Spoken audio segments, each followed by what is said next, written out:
Reka mbagwe ibyano bakunzi ba Duhugurane Kinyarwanda, muraho neza murakoma? Reka nizere ko mudakomanya amenyo ahubwo mumeze neza aho muri hose, haba abari i Rwanda tuganje, hakurya y'inkiko z'u Rwanda ndetse n'i Bwotamasimbi. Uyu munsi nk'ibisanzwe nka misa ya mbere, twabateguriye imigani 10 y'imigenurano n'ibisobanuro byayo, kugira ngo duhugurane uburyo twaganira bya gihanga, haba mu biganiro no mu nyandiko.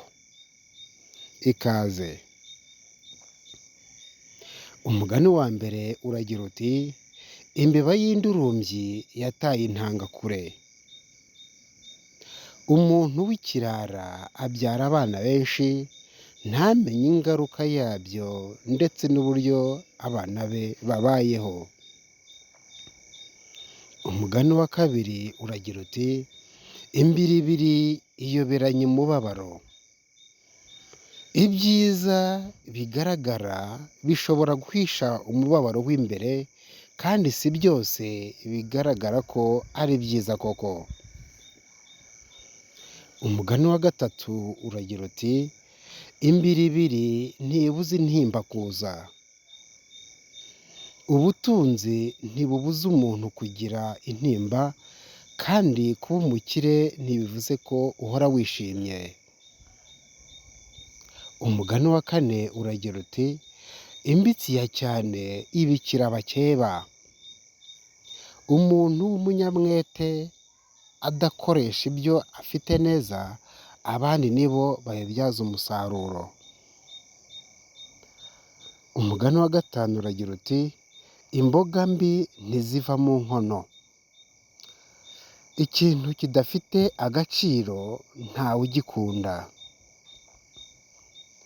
Umugani wa gatandatu uragira uti: imboga z'umupfu zumira ku kuboko.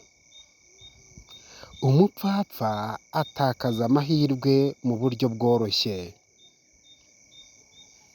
Umugani wa karindwi uragira uti: imbonamahano ivumbana na nyirabukwe. Umukwe utubaha umuco w'umuryango bigira ingaruka mu myitwarire ye. Umugani wa munani uragira uti: imbonekerabusa niyo mburirabusa.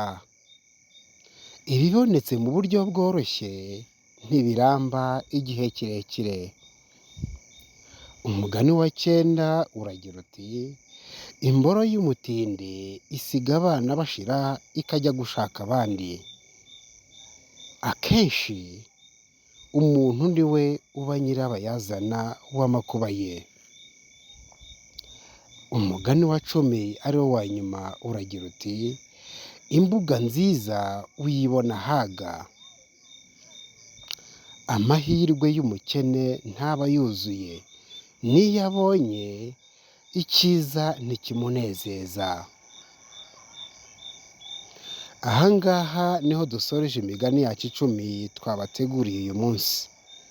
Turabashishikariza kujya muyisangiza bagenzi banyu, nabo bakunguka imigani y'imigenurano bakoresha baganira.